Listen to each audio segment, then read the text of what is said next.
Hey there! Today, I'll be talking about another Scouts camp, but this time, we're only going back 10 months. Us boys call this camp the Prank Camp. No, I won't elaborate on that. What am I, a monster? In fact, Despacito Spider, you're up! Nah, there's a reason why it's called the Prank Camp, and that, ladies and gentlemen, is what this video is about. So I present the Prank Camp! It all started when me and my friend Gabe, who is one of my best friends, and he is very cool because he has a prosthetic leg.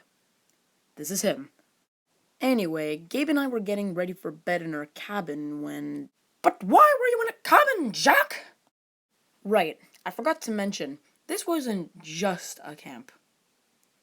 It was a winter camp. So the first night, we'd be in the large cabin with the 30 younger cubs. But the second night, we'd be with the 6 older scouts on our own in a teepee, a few hundred meters away from the large cabin. Back to the story. So yeah, me and Gabe were getting ready for bed when one of the leaders we call Hawkeye came up to us and said, "Hey guys, what if we prank Rusty in the middle of the night?" Rusty is another Scouts leader who has a big red beard and a loud voice, so he seems more like a lumberjack than a Scouts leader, but we all loved him.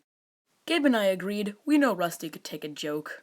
That night, we both woke up and we went to the asleep Hawkeye. He was on an air mattress on the floor. I started to try to wake him up while Gabe backed off to the side. I spent so much time trying to wake this guy up, and eventually, after 30 minutes, he woke up. And guess what he said? Guess.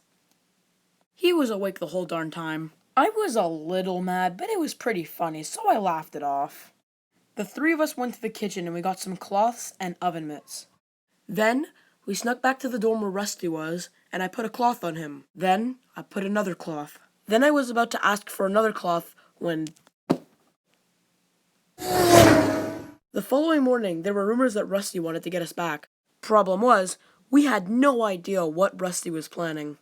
In a way, he was repeatedly warning us or hinting us about his plan by saying something about a carcass. We didn't want a dead animal in our tent. I also vividly remember him telling me, "Watch out for the bush chickens."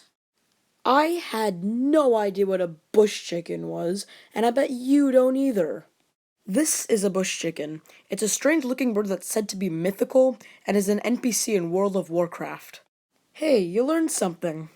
Anyway, while all the scouts were moving their stuff to the teepee, I was cooking up a plan. You know, fight fire with fire. And then, I had it. I got everyone to come to me, and I told them the plan. Then they all had their own ideas and changed it a lot. And then after 45 minutes of planning, we had it. It involved 6 scouts. Jack, the brains. Gabe, the fighter, just in case. Kerbo, the resource. Mace, the muscle. Ty, the scared one. Jep, the lazy one. Here's the full plan. We needed to get into the large cabin from a door right here. And this door is to the right from here. Once we get in, we will go through that door to the dorm. The target, Rusty's bag and shoes. We'd send 2 of us in, most likely me and Mace. Then we'd fill them both with leaves and quietly put the shoes back in. The bag, however, we'd bring to the kitchen, then we'd escape out the kitchen door to the left and here on the map. But there was one more thing. How would we wake up in the middle of the night? Solution! Kerbo had this watch that had a timer on it, and when the timer was up, it would vibrate. So, we set it to 2 a.m. That's when we'd strike. All in all, it was a pretty good plan and also a pretty good prank. And oh boy did we execute it horribly. First of all, our tent at night, it was freezing, like minus 30 freezing. That's what it felt like anyway. When we finally started to get to sleep, this happened.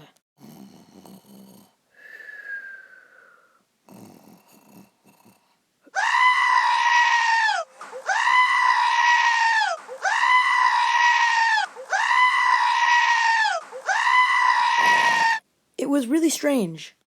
Anyway, I forgot to mention that I had the watch on, and this screaming noise went on at around 12, which meant that I had 2 hours left until I needed to wake up. More on the screaming noise later, don't worry. So I remember Kerbo woke me up and he wanted to know what time it was. I checked and it was 2:50 a.m. We were late. I got up and so did Gabe and Ty, but Mace and Jep wouldn't wake up, so we left them there. After that, we went outside. We had a pile of leaves, but we had no way of bringing them, so we used Kerbo's hat. Then the four of us ran from the teepee to the cabin. We were out of breath because it was freezing out. Once we had our breath back, we quietly walked inside. We went right outside the dorm doors and realized that Mace wasn't there. So they all voted that I went in alone.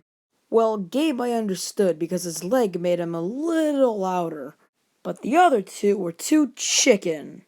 I reluctantly walked in and took his shoes out to them. Then I went back in with the filled shoes and tried to take his bag, but it weighed a ton. What did he have in there? Bricks?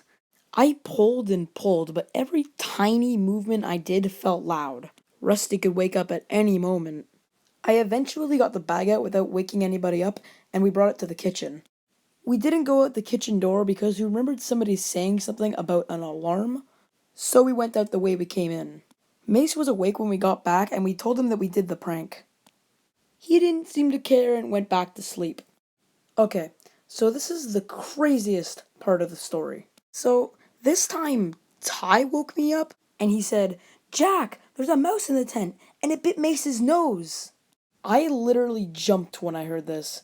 Gabe and obviously Mace were awake too. Then I saw the mouse zip by. It was tiny. I went outside and told our leader Ringtail, who was in the tent next to ours. All he said was, "Then get it out." He was half asleep, so he was really no help at all. We tried waking the other two up, and we did, but they didn't care at all. They just went back to sleep. So the four of us ran back to the large cabin. We told one of the leaders about Mace's nose, and he was fine.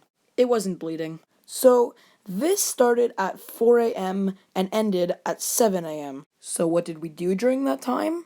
Well, for a while we moved Rusty's bag around and stopped when we found the perfect spot, beside Hawkeye.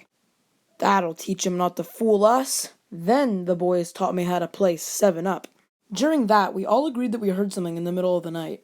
Except Mace, he was dead asleep. So it sounded like screaming people. And it wasn't. Pretty much, Rusty went beside our teepee at night and blasted screaming goat noises with a speaker, and Hawkeye was in on it. We shouldn't have trusted him. Anyway, at 7 a.m., Rusty woke up and we all ran outside. Except Ty, he was clueless.